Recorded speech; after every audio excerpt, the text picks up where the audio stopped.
Hello YouTube, I'm finally back, and this time finally I have a game for you. It will be in fact 2 games in a row. I'm playing Tool Drop, and the reason I decided to post these 2 videos is because I got the two games with the same guy in a row.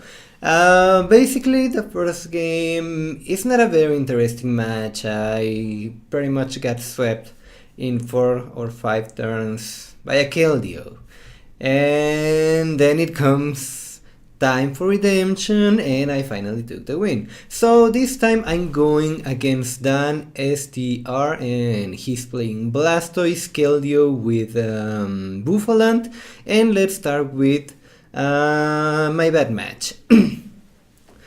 The one on which I was swept by a Keldeo, and let's see, my opponent will take his time deciding if he wants to go first or not. Most of the times you want to go first. Maybe Plasma is the only deck that does not want to come first, and I will start with a lone Piñata. And there is a Squirtle. Obviously my opponent will want to go first. There comes another Squirtle. That's a Keldeo, and right out of that Skyla, my opponent will get Rare Candy. He will get Heavy Ball, and he will go for Blastoise, which tells me that he has Rare Candy in his hand, and most likely he's not playing Tropical Beach. And too bad for me, I don't have an N, so I cannot get rid of that Blastoise and that Rare Candy. I will use my first level to go for Trubbish. I will bench that Trubbish, and I will go for a Surskit just because I already have a Masquerain in my hand. Yeah, I will go for Surskit, and pretty much I will attach EXP share to Trubbish, and that's it. I will pass. There is nothing else I can do. I can attach those 2 energy into my Piñata, but there's a chance that my opponent will get enough energy in order to knock out the Sigilyph. And there's Rare Candy Blastoise. Now, does he have the energy?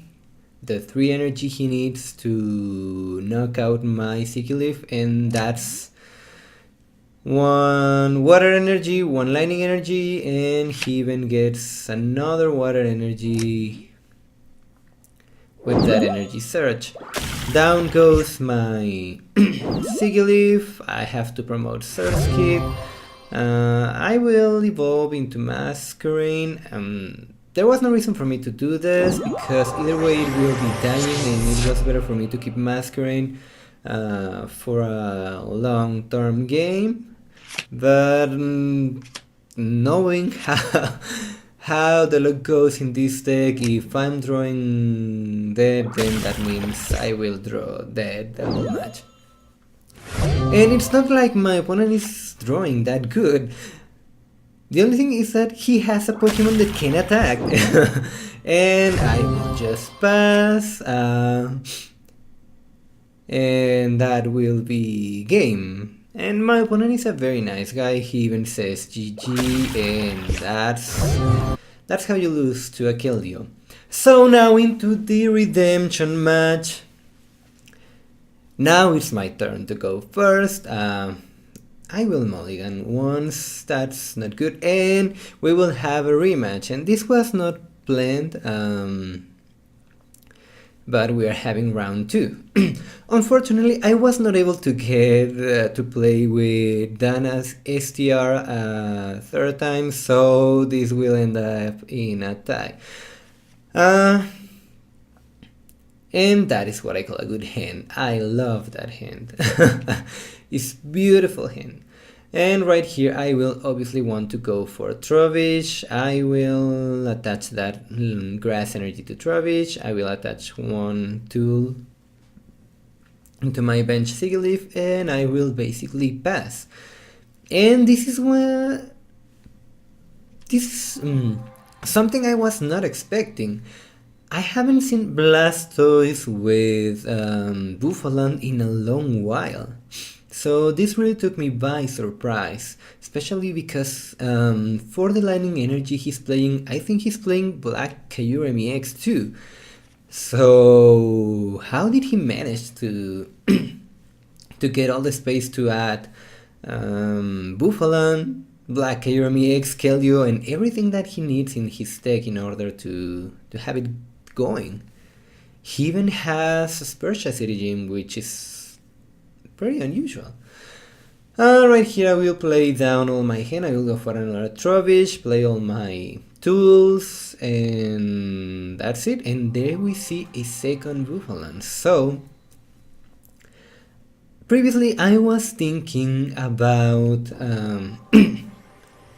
going out with Virizion if I have to, because Keldeo is weak to Virizion, but now that two Buffalands in fact, are in play, doing that is not such a good option, so I will have to stick to Tool Drop.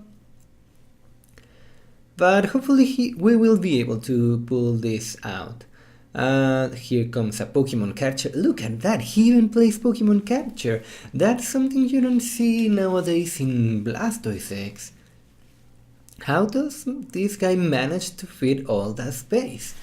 Okay, he felt that Catcher, he plays Juniper, and I know he will play another Catcher. There is the Catcher. Now he will he will flip heads on the Catcher, and he's going to try to target my my Piñera. Right here I will evolve into Masquerain, and I was debating if I should play this Grass Energy or not. I don't want to waste my energy attachment of the turn, but in the end it was better for me just to play that. Because as you can see, I didn't draw the Psychic Energy, neither the Floatstone, so there is not a lot I can do. And right here I will play all my tools, or as many tools as I can, and I decide that I'm afraid that my active Piñera will get destroyed, so I will attach a double Eviolite, and I will even attach Rocky Helmet. That way, if this guy is... Okay, my thinking here was he will need lots of energy in one Keldeo EX in order to knock out this Piñera, and if he does that, I really want him to take some damage.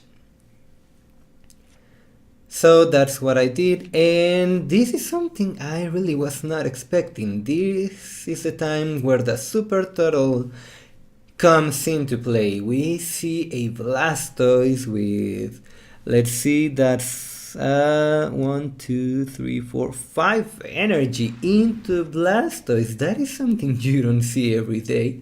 But looking at my opponent's side of the field, Buffaland will have done only 20 damage, which is nothing at all.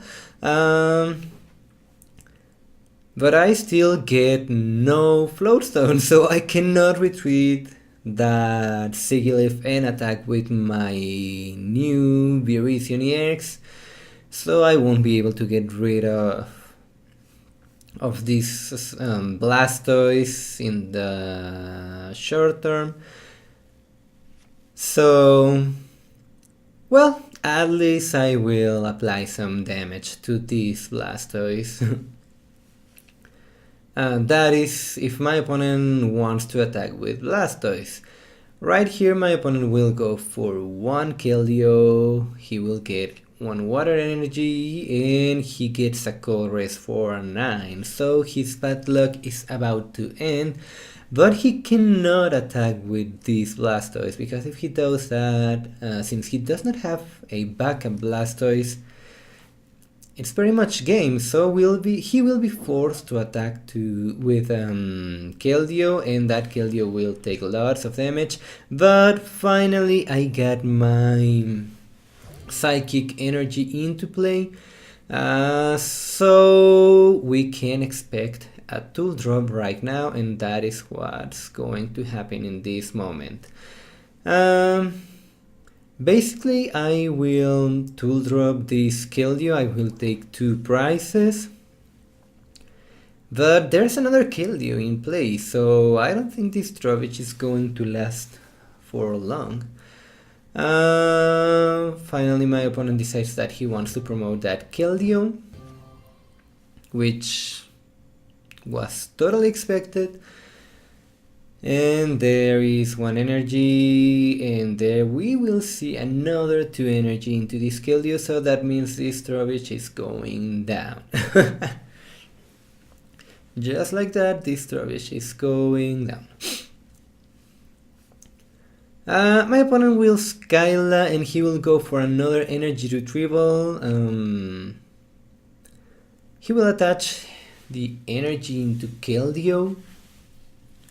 And looks like he's going for a super Keldeo.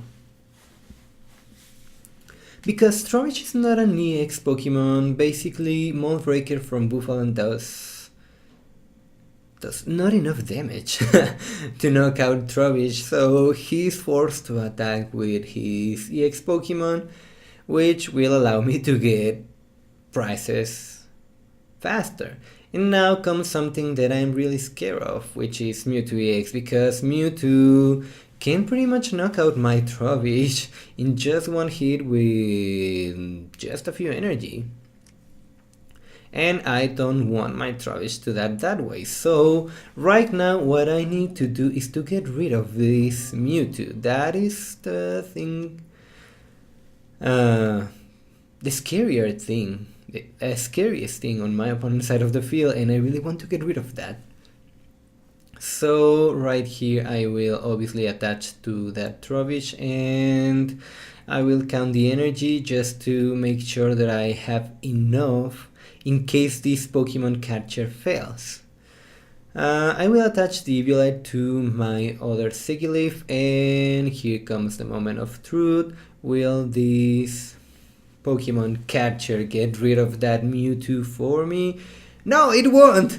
But fortunately for me, I have enough tools in my side of the field to knock out that Keldeo, so I'm up by 2 prizes, and as soon as that Mewtwo comes as the active Pokemon, if my opponent does not play Tool Scrapper, that Mewtwo is going down, and that will give me the game. And Buffalo can do nothing. Well, he cannot 1-hit knockout my Trubbish, which is great because Buffalo will be great against EX Pokemon, but against the little Trubbish it is pretty useless. My opponent will try to go all out with Buffalo. Right now that's the only option he has, because if he attacks with Blastoise, pretty much he loses his Blastoise. That's not good. He does not have another Blastoise in play, so he cannot do that. He's forced to go with Buffalo. And here we see a Super Rod. I think he will get back Keldeo, and Water Energy, if I'm not wrong. Yeah, Keldeo, and Water Energy. He will Energy Retrieval 2 energies, and if this was not PTCGO, I will be thinking that my opponent is running more than 4 energy retrievals, because I don't know how many of those has he already played. And he even discarded 1 at the beginning of the game. Right here I decided, just in case, my best option right now is to have double EXP share on my Sigilyph, just in case. That way I will have these 2 energy into Sigilyph, and that will be great. But now that Blastoise is my opponent's active Pokemon, that means the game is pretty much done. And I have no idea what happened here. Let's say GG. Oh, the energy moved into something I didn't want to. That's okay, this will be Tool Drop for 220 and that will be the game. Redemption to me! Thank you to Dan STR for being such a nice guy, and I will see you guys next time. And by the way, I will not lose myself that much time anymore. I'll be uploading more frequently, and I think from today to tomorrow I'll be having up 3 videos, I guess. This one what PTCGO gave me for free, and someone asked me to have a deck review of Raver, so that will be coming out later. And that's it. I will see you guys next time.